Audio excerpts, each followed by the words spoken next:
I will start right now. Okay, let me. We're online. Okay, 1 second. Let me put. Is my sound okay? Yes. Yeah. Ok. Boa tarde, bem-vindos a mais um seminário conjunto NIED-Ceres. É um prazer compartilhar esse espaço virtual com vocês. Hoje, para ouvir uma análise fascinante do professor Mike Savage. Mas agora peço desculpa a vocês, eu vou passar a falar para apresentá-lo em inglês para ele não se sentir excluído. Once again, we convene for our monthly seminar, this joint initiative of two of the leading research groups on social inequality in the country, the Interdisciplinary Network for Inequality Studies, and the Center for the Studies of Wealth and Social Stratification. Today, we have the honor and the pleasure to receive Mike Savage, professor at the London School of Economics and a leading world figure on inequality studies. Combining historical sociology, class analysis, cultural studies, and using mixed methods, his prolific production is highly original and at the same time loyal to the classical tradition of sociology, particularly in what respects the attention to social change processes. Today, Professor Savage will talk to us about his most recent book, The Return of Inequality, which I recently got and I'm reading with great excitement. We are very grateful to you, Mike, for accepting our invitation, and we apologize for forcing you to extend your daily journey to this late hour. Thank you so much, Mike. The screen is yours.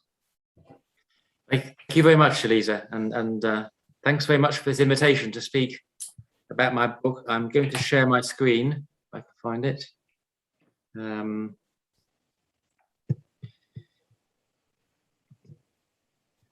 Okay, can you see that?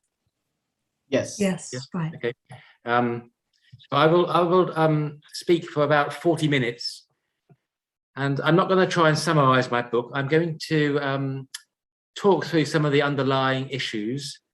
But one of the themes, the major theme actually, which the book talks about, is that we need to understand inequality, not just in economic terms, not just in structural terms, but also in terms of the weight of the past, as I call it, the return of inequality, and about the renewed agency of history. I'm going to try and explain that as I go along, but I want to, in the last 15 minutes or so, I want to give you some examples of what that means in practice by turning to some really new research I've been doing on the UK. And I'll leave that until we get there, so keep you excited about that potential. But let me begin with what is my book trying to do? And I have to say, one of my friends a few months ago said to me, "Oh no, you don't have a book coming out on inequality. There's so many books on inequality. Surely we don't need yet another book on inequality. Hasn't it all been said?" And you know, that was a feeling I had when I was writing it.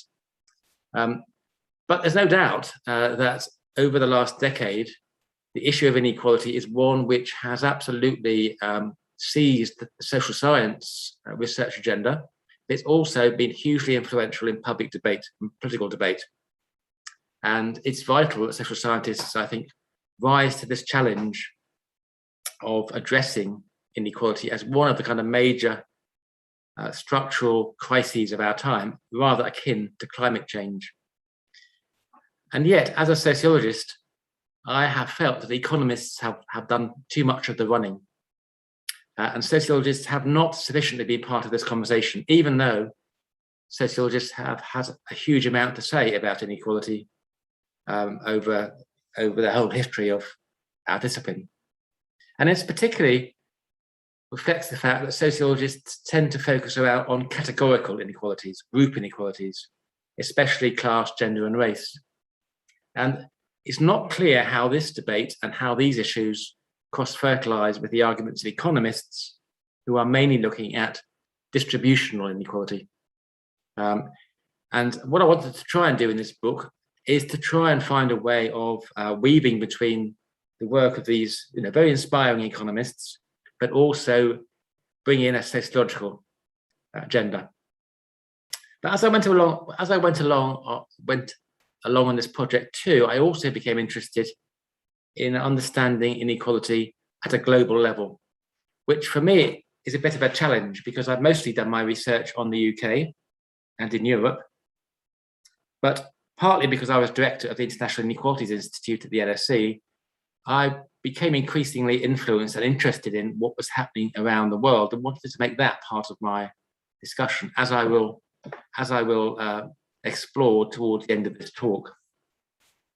So just to recap what I was saying just now, you know, it's very, very interesting moments in social science. Social scientists have usually steered away from problem-based topics. You know, we tend to say we need to have a kind of pure disciplinary canon to guide our theoretical assumptions and to organize our methodological proclivities. But you might say that inequality is the topic which is getting all social scientists of different kinds interested.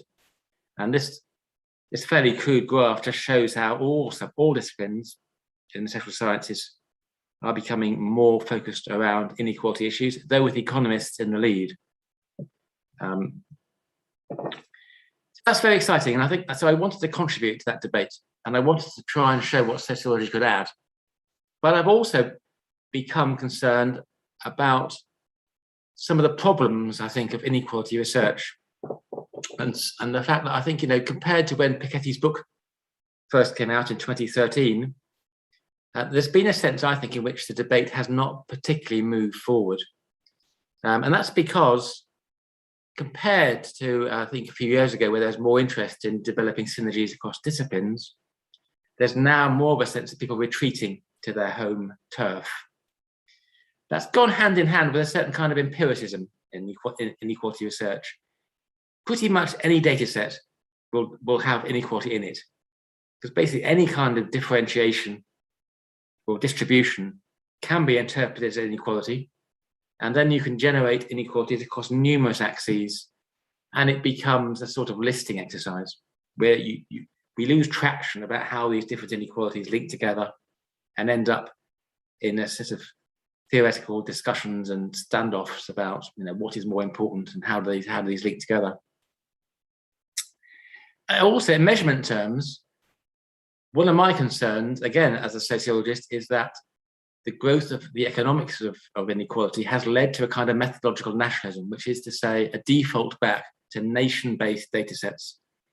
We all know from the work of anthropologists and sociologists 20 years ago that, in fact, our world is characterized by mobility between national boundaries, whether it's immigration, whether it's the way media and information travels, flows of capital, and so forth. And yet, if you look at the work of Piketty and Milanovic and all these great economists, it's as if you can line up different countries with walls around them and predominantly focus on inequality within those national boundaries.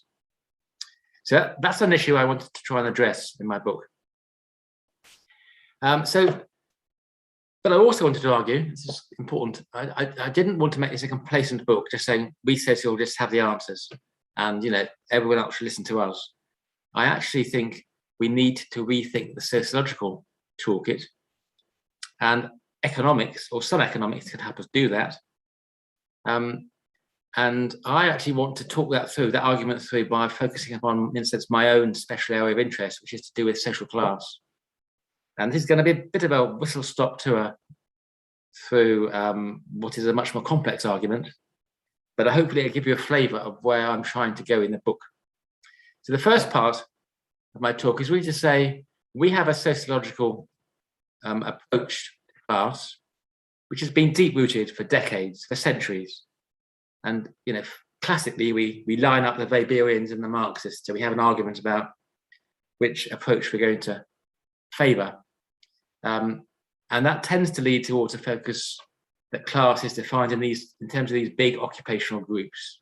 You know, people can be lined up into large classes. Well, a large working class, certainly, perhaps a small bourgeoisie, but nonetheless, it's a notion that you can corral people into these big classes.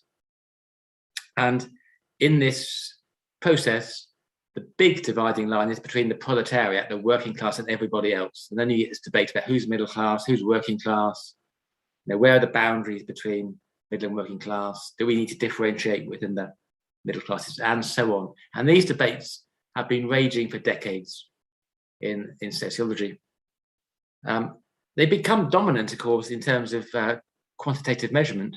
And here's a very famous example of it, which has become kind of the gold standard in many parts of the world, developed in the UK, but has been used across many countries, which is a very sophisticated and in some ways very impressive way of understanding class. It basically has 7 classes, which are collapsed into 3 major classes here, which are differentiated by this red line. And you can see the basic contrast isn't hugely different from Victorian Britain. You've got the working class at the bottom, classes 6 and 7, manual working class. You've got class 1 and 2 or professional managerial workers. And in the middle, you've got kind of more heterogeneous intermediate class. So although the language and the concepts have been updated, this is still a kind of Victorian-based model of industrial class system, which is being used. And I've been arguing with that approach for a number of years. But here, the work of the economist is really very powerful. And, this is the famous graph which Piketty put out nearly 20 years ago now, which is charting income inequality in the United States over 100 years, looking at the share of American national income taken by the top 10%. And it famously shows that since the 1970s, the share has risen substantially back to how it was in the 1920s. Now, the point is, you cannot easily collapse this income group onto these occupational classes. Not all professionals and managers have shared in that bounty of increasing income shares. Some have, very much, but not all. So looking at the inequality of income makes us think that our class categories are much more problematic to use. And that overlaps with the second point which Piketty makes, which is, it's the theme which I really pick up in the book, his notion of capital is back, by which he means that across many, many nations, there is an increasing buildup of assets which can be sold, assets which can be valued in economic terms, people's houses, stocks and shares, pensions. And we are now seeing that the proportion of total assets in the society, the ratio of that compared to the amount of money churning around in national income is increasing. And this, for me, is kind of the underlying theme of the book, which I try and pull out and take it away from Piketty's purely economic approach and argue we can extend this to understanding social change in terms of the renewal of capital, which means the return of historical accumulated capital resources of all kinds, economic, social, cultural capital. This argument picks up on some work I did in the UK 7 or 8 years ago with the BBC, the Great British Class Survey, when we came up with a new model of class, which was derived from getting measures of economic and social and cultural capital following Pierre Bourdieu, and trying to look at the main fault lines in British society. And we came up with this class at the top, the elite class, which was simply characterized by having a huge amount of money, basically.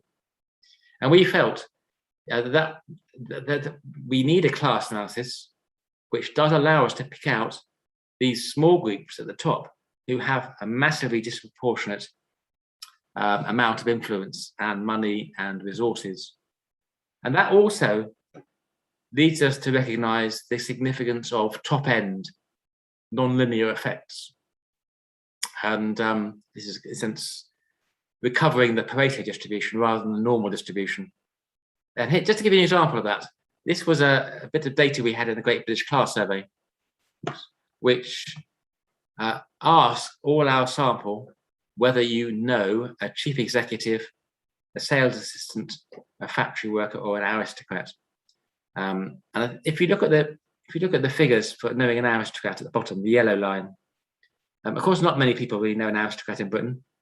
there's a lot of over-claiming going on here, because 10% of people don't know an aristocrat, but leaving that aside, and along the x-axis at the bottom, you can see household income. The point here is that you can go right along this x-axis, and it doesn't change much from 10%. You can get to £100,000 household income, which puts you in the top 2% of the income distribution. Still not many people know an aristocrat, but when you get to £175,000, which is putting you into the 1%, then that suddenly rises. So time and again, we're finding these top-end effects, which you miss if you don't have very granular data, which allow you to unravel that. So to summarize, our classic conception of class, which has been around for decades and has produced a very fertile research agenda, has nonetheless run its course, I think, in terms of how useful it is analytically to make sense of our contemporary societies. The classic working class, the industrial working class, which of course Marx modelled in many ways on the British working class, has changed for the first time ever in the last election we had in the UK in 2019, when Boris Johnson's Conservative government was elected with a sizable majority. The working class voted Conservative rather than Labour. So the notion of a labour movement, of trade unions advancing the interests of the working class, that was, with various qualifications, true 30 years ago. It's no longer understanding, it's no longer picking up on what's going on in the landscape in Britain. And what we need to do is take the focus off the boundary between middle and working class and thinking about the top end and the sociological analyses of elites, which for many, many years, they've been a little specialist area of sociology, which has not cross-fertilized much with the bigger discipline. But we need to do that. We also need to understand that if we're going to analyze class, we need to bring other categorical inequalities, gender and race. We can't assume the working class are kind of white men, which was the case in the canon.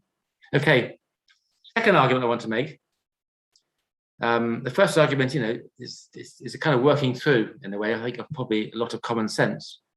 Second argument I make in the book is the challenge to Bourdieusian approaches. Now, I've been very influenced by Bourdieu, massively influenced. He's a hugely significant figure in sociology. And those of you who are familiar with his work will know this diagram very well. It comes from Distinction, his study of French lifestyles carried out in the 1970s.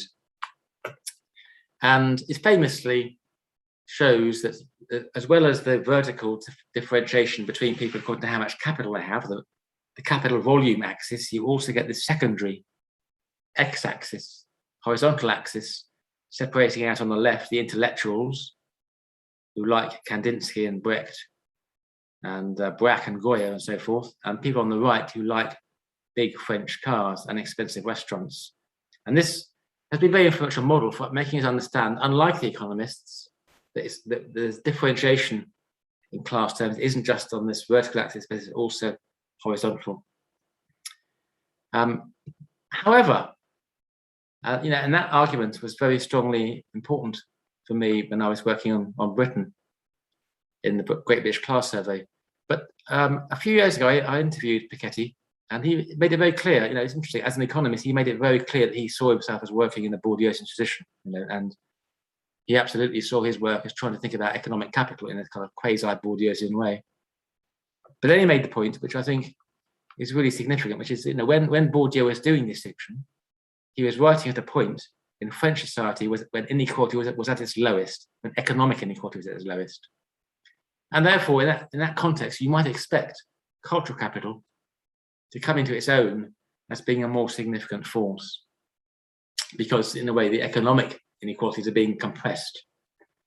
But when you return to a period where economic inequality escalates massively, the implication might also be that cultural capital loses its significance, or at least it gets reconfigured so it has a more symbiotic relationship to economic capital. And I think that's a very powerful way of understanding what's going on. I'm going to skip over that.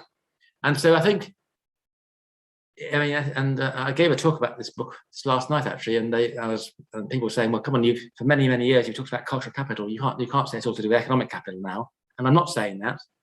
cultural capital still matters hugely, but we do, as sociologists, need to bring economic capital into our picture, and not just say that's what the economists do. It's not of interest to us because we're doing something else. And I think focusing upon class as based around capitals and assets and resources allows us to bring in aspects of the economic approach, but also to infuse it with a distinctive sociological awareness. Now, one of the important points here, and one of the reasons why focusing upon capital and wealth is important, is because so much wealth is inherited rather than owned.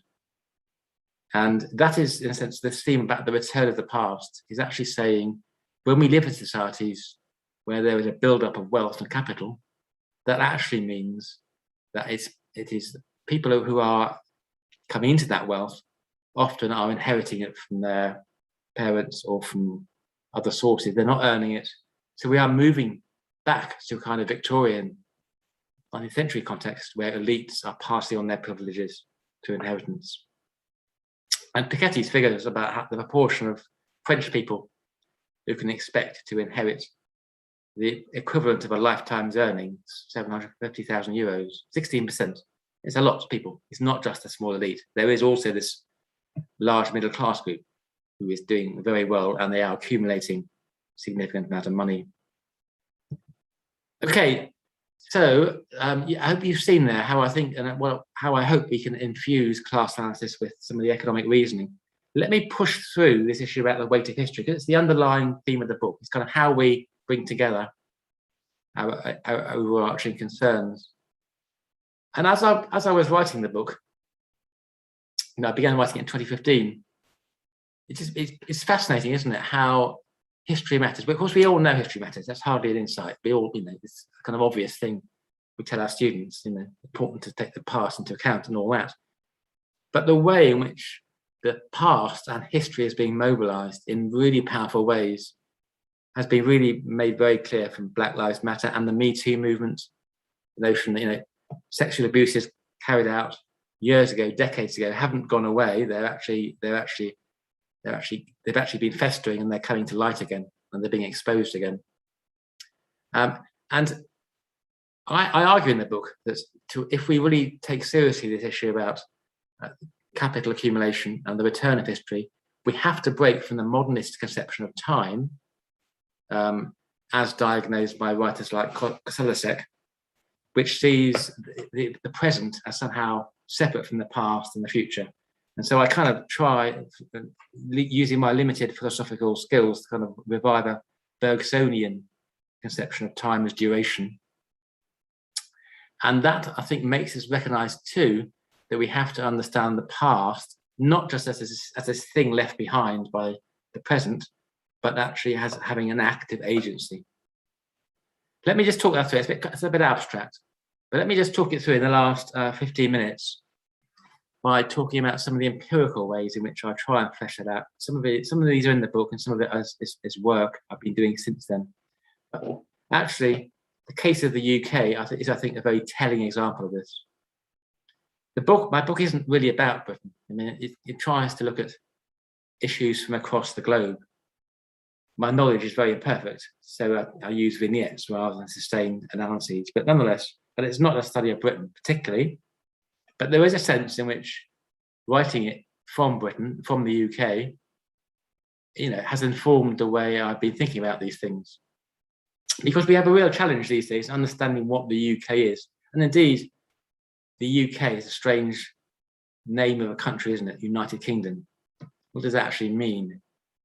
And one of the arguments I make about this issue about the return of the past is that also means that the nation state, which came into existence as a kind of modernist construction, is actually becoming increasingly fragile and is being eclipsed by the return of imperial forms of governance, which we had thought had been left behind in pre-industrial, pre-capitalist times. But actually, across the globe, imperialism, we're not just talking about post-colonial context. That language of post implies it's in the past. Actually, we're seeing a renewal of these imperial projects. And that's really true in the UK. which of course had the world's most powerful nation down to the First World War. And Britain's imperial history isn't just history. It's actually, these are active forces which are remaking contemporary capitalism. And this has already been discussed by several really important sociologists. Actually, Kathleen Pistol is a legal scholar who has this very interesting book on the Code of Capital, where she talks about the way in which the precise legal instruments which allow capital to be stored or to be kind of measured and accounted for are really crucial. And she contrasts the British tradition of case law against the continental European tradition of civil law to make the point that British case law is much more flexible to allow capital to be accumulated, because you can develop new precedents for owning and for acquiring forms of resources. Brooke Harrington has written about the significance of the trust mechanism, where you find money being put in trust funds, which puts them outside the law to a large extent, and often means you can evade tax. That was a device used by British aristocrats to, in a sense, allow their children to inherit the estate, but also not to use it just for personal purposes. And Vanessa Ogle has written about the way in which many tax havens were, or still are in some cases, British colonies, particularly in the Caribbean. And so my argument about Brexit, and I've actually written some articles about this, people sometimes say Brexit is to do with nationalism, it's to do with the revival of a kind of nationalist sentiment. I think that's misconceived. Brexit is really much more about the revival of a kind of imperial notion of Britishness. And that really all fits into the fact that Britain, even though economically is not a hugely significant player and it's losing ground rapidly, in terms of its role in the kind of contemporary wealth extraction business, it is extremely significant. And that's particularly true when you think about offshore wealth, where Gabriel Zuckerman written this very good book, and he focuses particularly on the Swiss banks, which undoubtedly are major players. But leaving aside the Swiss banks, you also get the British being major sources of offshore wealth and having tax regulations, as I'll talk about in a minute, which are very congenial to moving wealth around. But also many other parts of the world which have a lot of offshore wealth, including the Caribbean, Panama, Hong Kong, Singapore, US, have this historical legacy, this historical link to the British Empire. So, I don't really, I push this argument a bit in the book, but it's to say, to understand what's happening to Britain, to understand Brexit, we need to see it as a kind of revived imperial project in the kind of, and learn, or not unlearn, but understand how it has resonances with empires from times gone by. I will just skip over this and just talk that through in the last 10 minutes by giving you some data and some reflections from this project what I'm doing, which is not, this is actually not in the book. This is actually work I've been doing in the last 18 months after I wrote the book. But I think it so perfectly exemplifies the themes of the book that I want to try and talk about it, because I think it's a nice concrete example of what I'm talking about. It's a project with an economist, Aaron Advani, and a legal scholar, Andy Summers, which is looking at the sociology of non-domiciled tax claimants. What does that mean?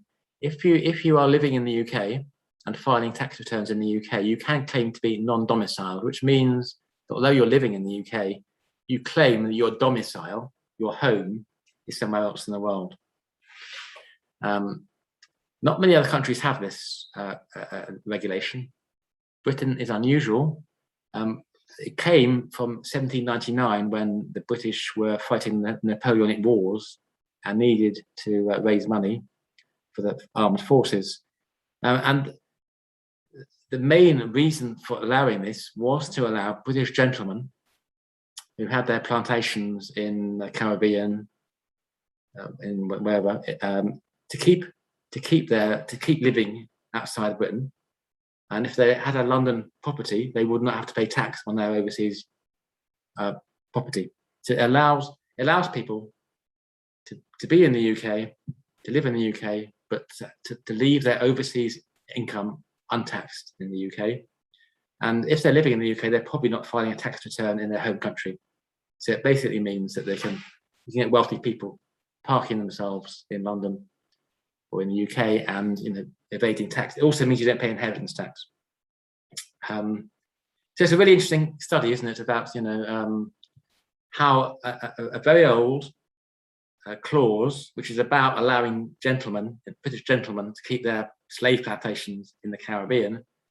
It's not just a residual thing; it's actually being used today, and actually has as I will go on to show, has a very significant force in understanding the place of London, in particular in the global economy.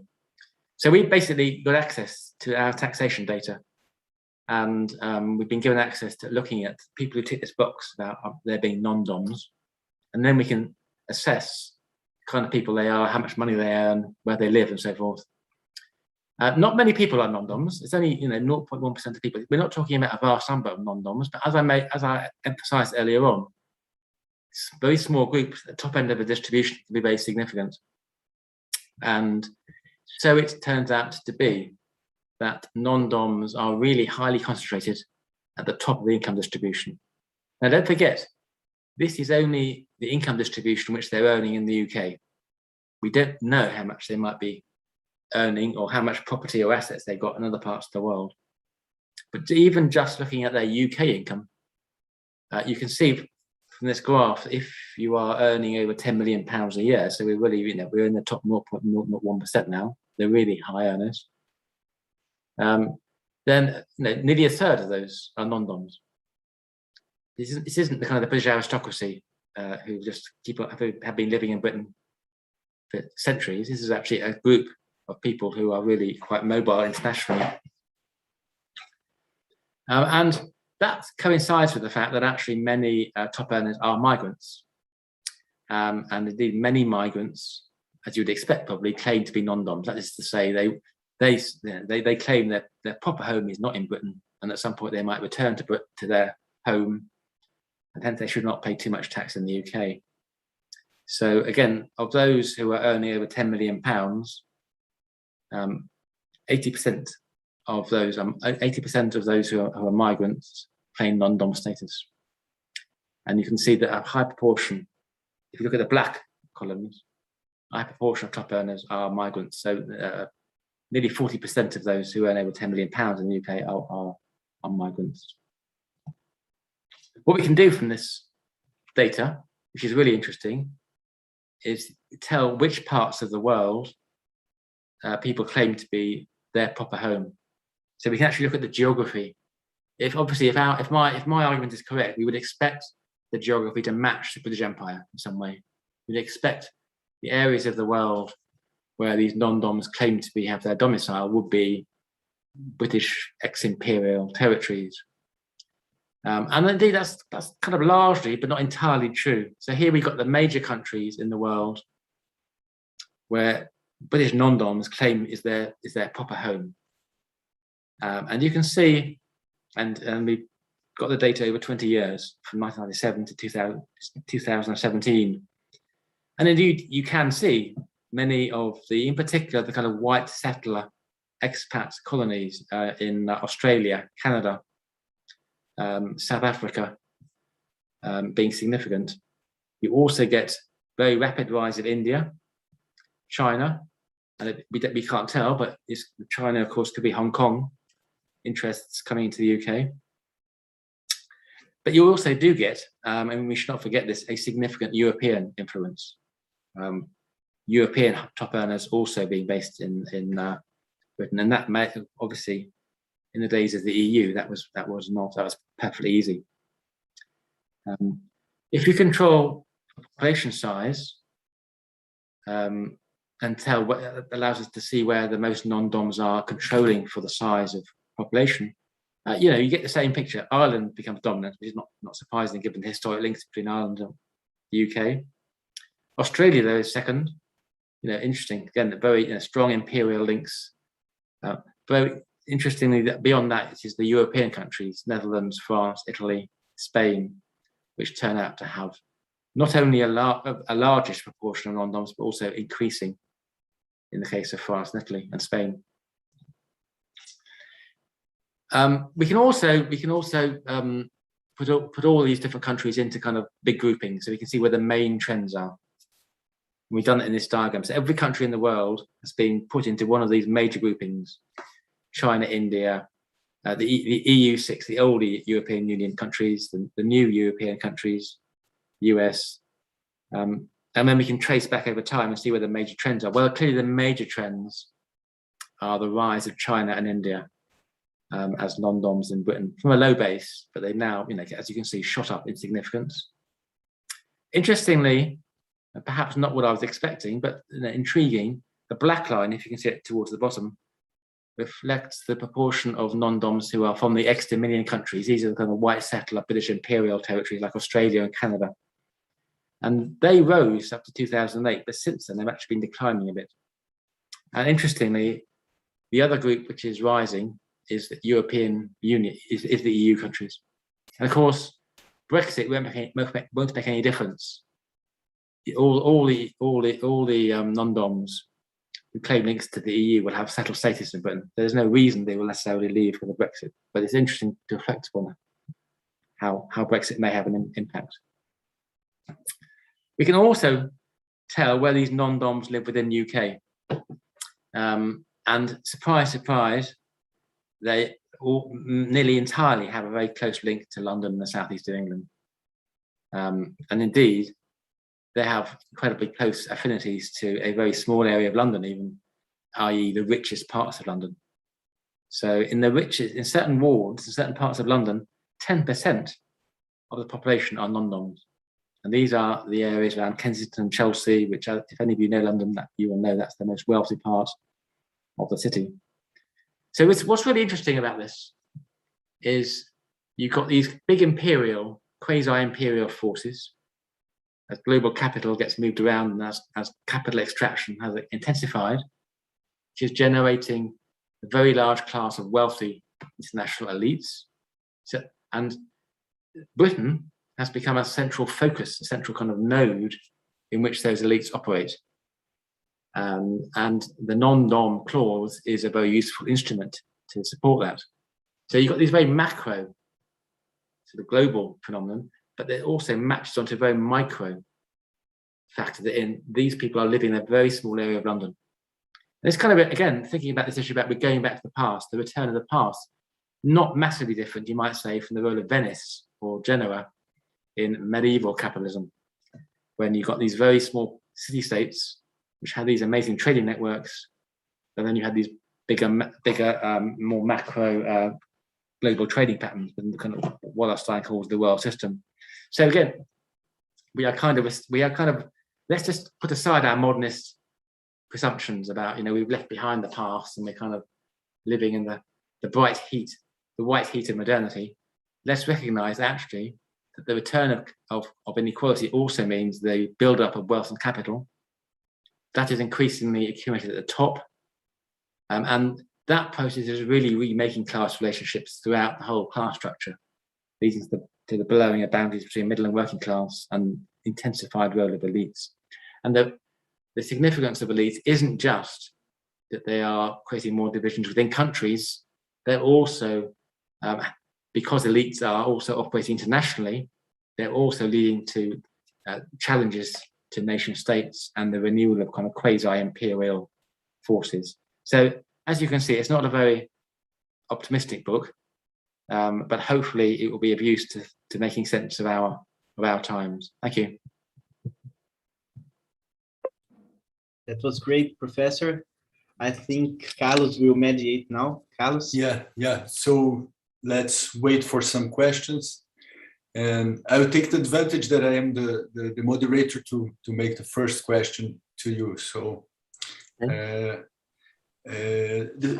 you talked, I mean, I didn't read the book. I'm very interested in reading it, and the argument you presented, if I understood, sounds very interesting. So I think I will buy the book right after I turn off here, Yes. using a capitalist mean like Kindle or something Using like Amazon. that. Yeah, using Amazon. Amazon. Yeah. So, but I would like to ask you, I think it's very interesting because I think we sociologists for a long time have been discussing the idea of class And when we measure class, we are actually measuring the occupational structure. So I think we are most of the time using the wrong word to define class. You know, so maybe we should go back to Duncan, Blau and Duncan, and say, this is the occupational structure, and there are many different ways of measuring the occupational structure.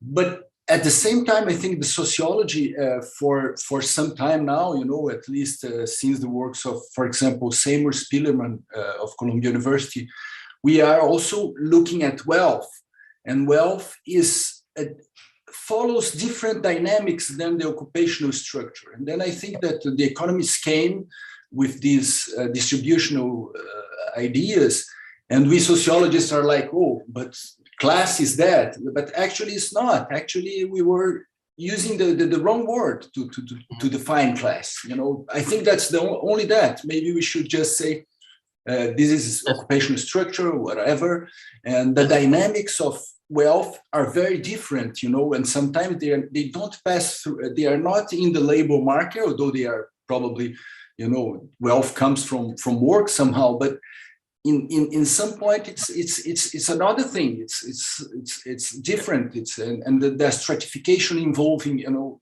wealth is very different than the stratification in the labor market. That's exactly right. I mean, yeah, you've captured pretty much the argument, and just to underscore it. So I think, and if we think about the Goldthorpe approach to class, which has become this kind of dominant model, and it's becoming increasingly apparent because he initially has a theory of why those occupational divisions are class divisions to do with different labor contracts. But he's kind of abandoned that, and as you say, all they are now are groups of occupations. You can call them just professionals and managers or manual workers. Calling them classes is entirely, you know, it's an artifact. There's no need to call them classes.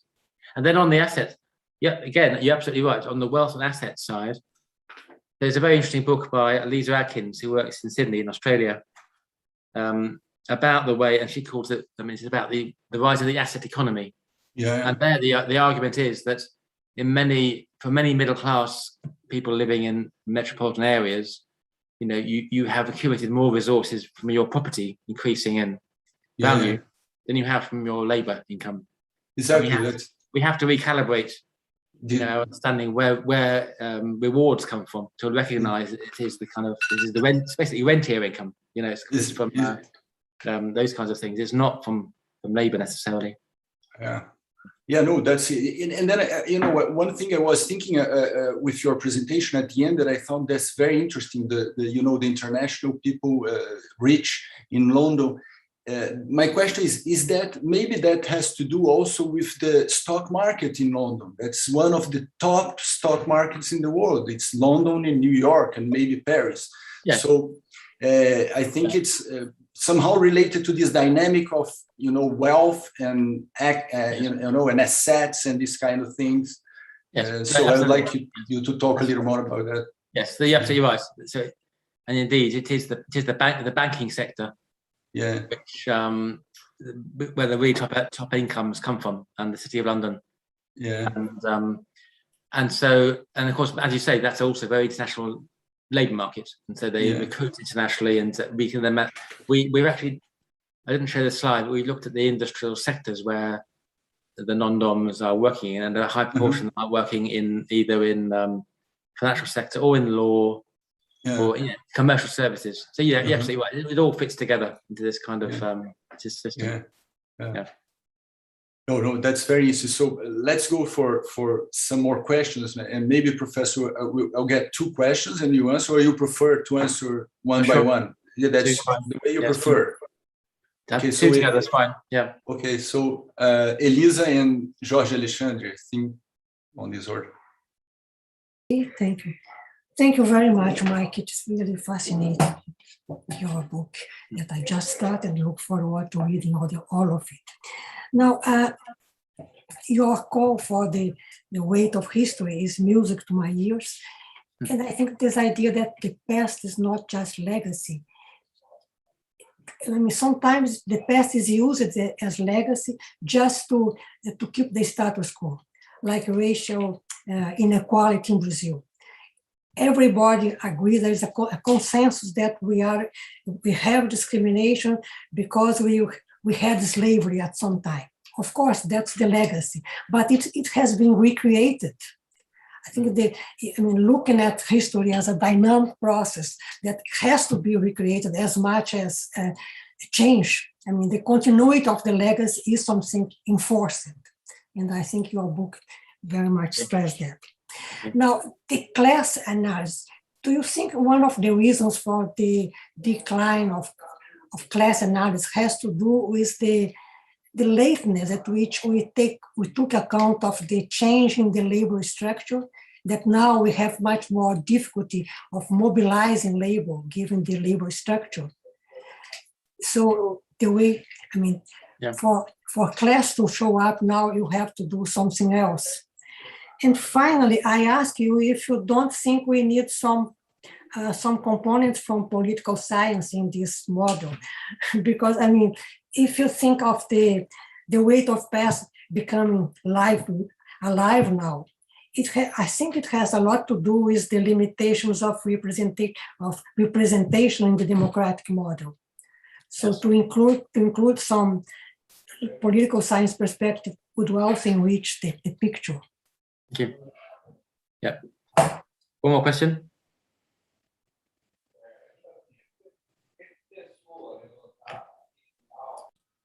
Jorge. Professor Ceres, thank you very much for your presentation. My question goes a little bit after what Elisa has just said. I saw a very, very interesting proposal in your analysis to bring to sociology the discussion about wealth. I think this is great because we really have not done enough on this. But I'm very much interested also in the point of political power. Maybe not in the tradition of political science, in hardcore political science, but political sociology.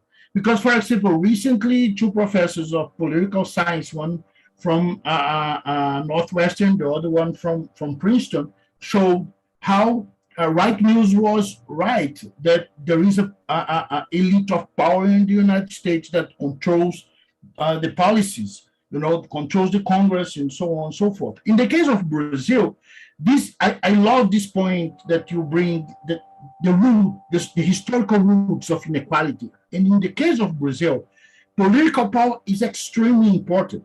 For example, Brazil is the only country in the world probably with a high tax revenue. About 34 or 35% of the GDP in Brazil goes to tax revenue, but has a very high, extremely high income inequality. So the state in Brazil is like a Robin Hood in the opposite of Robin Hood. It takes money from the poor and gives to the rich.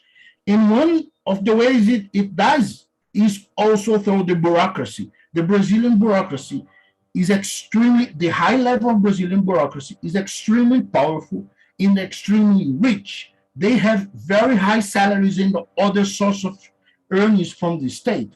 And I think we should bring to our analysis, sociological analysis of inequality, this point of political power that I think also has not been enough analyzed by sociologists in general. Yes. Thank you. Well, thank you. And I agree with both the points. Yeah, Elisa, on the point about political science, yeah, completely agree. And in fact, in one of my chapters towards the end, I do try and engage a bit with some of the political science. And the argument here, again, I engage with Bourdieu. And so, Bourdieu has this notion of the field and the political field, where you've got these contesting forces and trying to wrestle for influence within the field of power. And it's an attractive metaphor.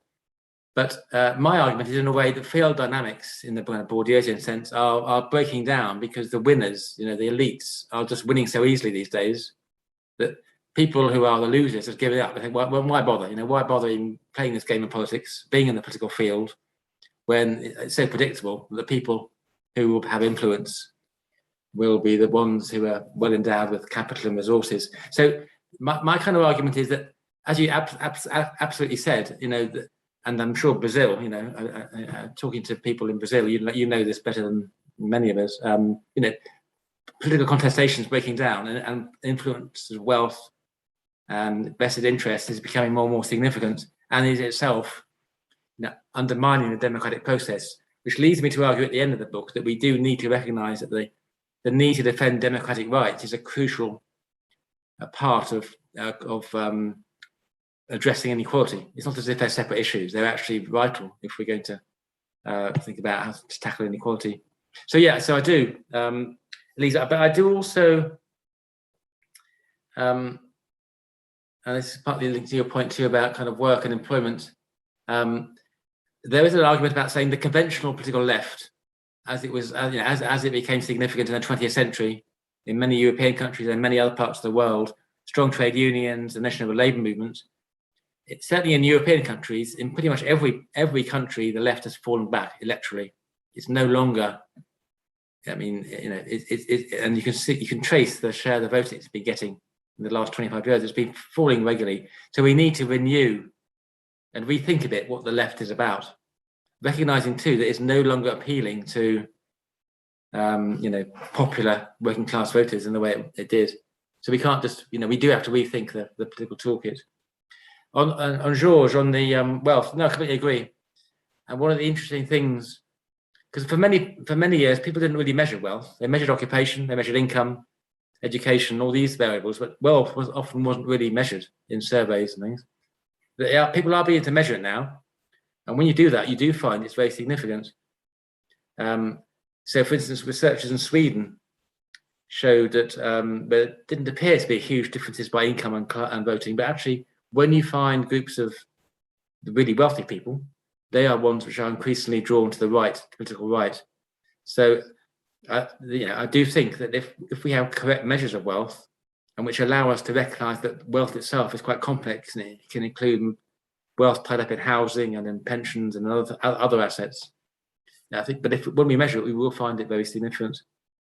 And your point about the overlap with political power is absolutely correct. I mean, it kind of follows, doesn't it? Because wealth is different from income, because, you know, income is earned, you know, by your job, by what you're doing at the present day. Wealth, because it's accumulated, has to be stored, it has to be institutionalized, which means there needs to be a legal, political infrastructure there, which allows that to happen. So you cannot really have wealth without also directly having political stakes and political, you know, a need to be involved in that world of politics to defend your, you know, to defend your wealth. And you know, we are in this very strange situation where, how to put it, you know, as I think you put it well. I mean, the wealthy are extremely good at protecting their wealth. Just to give you an example, in the UK, we're now having this discussion about how we afford social care for older people, because for many, increasing number of sort of middle class people with homes, as people get old and need to be cared, you know, middle class people have to sell their homes to raise the money to put parents and things into care homes. It's kind of marketized issue, and so the government is now saying, well, we shouldn't allow that. People shouldn't be forced to sell their homes, and therefore the state will step in, and we pay for that by taxing people. And much of that tax we pay for by people who don't own homes.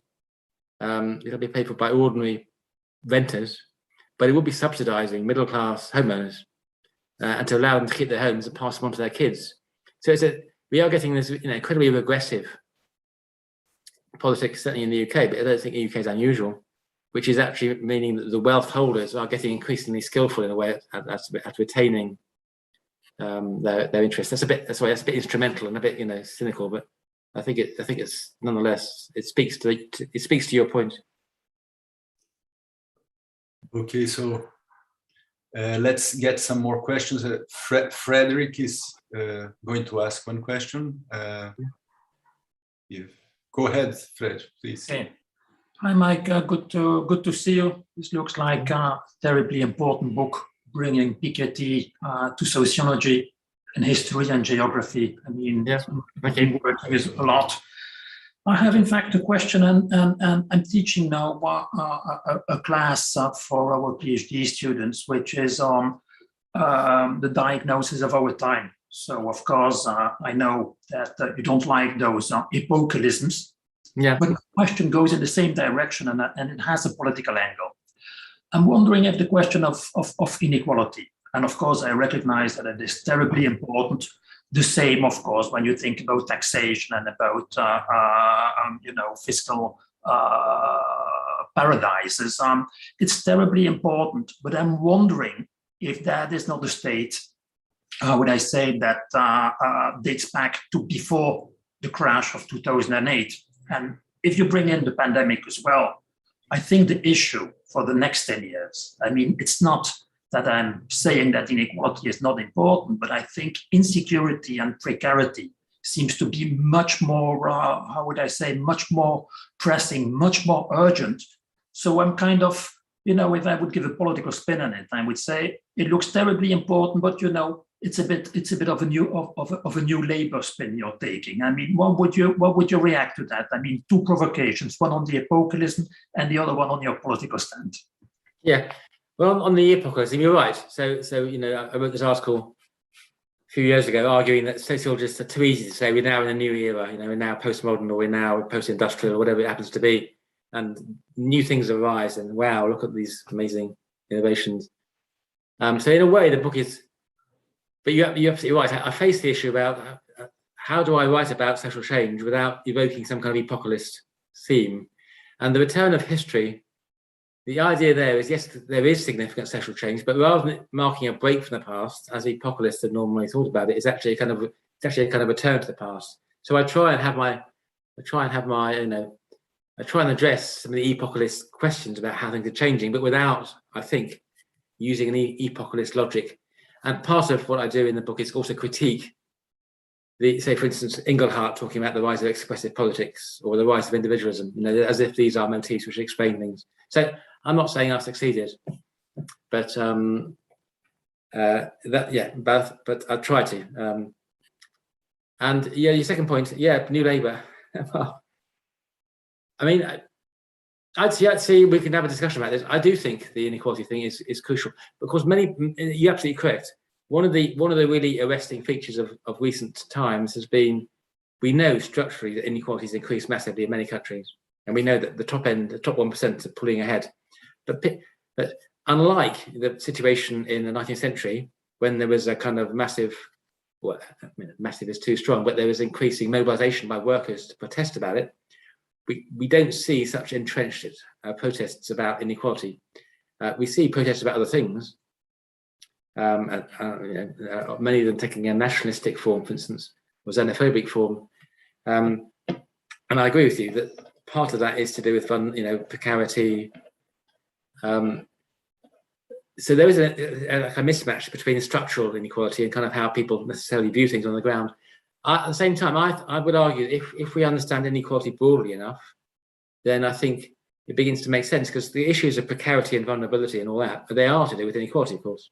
They're to do with welfare states and welfare expectations being stripped away, people having to rely upon their own resources. And if you're thinking about wealth inequality, then people without wealth are in debt, and how do they make their resources go further?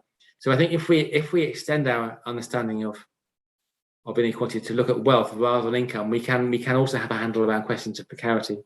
So I would see what you were saying as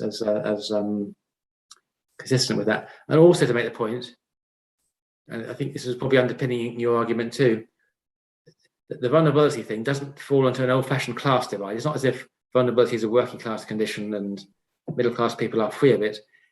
Guy Standing wrote this book on the precariat. He makes that point that many people are precarious. It's not just a particular subset of the population. So that, again, I think testifies to the kind of breakdown of old class divides, the old occupational class divides, and recognizing that for many people who are not fortunate enough to have massive assets of their own, we are all precarious in certain kinds of, even if we may have a professional job for short term, we can still feel precarious in terms of where we live or in terms of how secure that job is. So I would say, I agree with you, but I would also say that we can combine what you said with looking at inequality. Okay. Okay, great. I think we are going to end now, Professor, because, well, Good. we had this arrangement Am I of done 6 now? minutes. I can have some done now. Yeah, exactly. So, but I mean, thank you so very much, and Good to see you. Good to see you, Frederic. good to see you. And Good to see Nice you all to see here. you. see you soon. Yes. Okay. Okay. Thank you. Bye-bye. Bye-bye. Bye bye. Thank you very much, Nice. Professor. Nice to have Thank you you. here with us. Thank Bye. you very much. Bye-bye. Bye bye. We'll Boa end the tarde para todo transmission. mundo. Tchau, tchau, gente. Até mais. Tchau.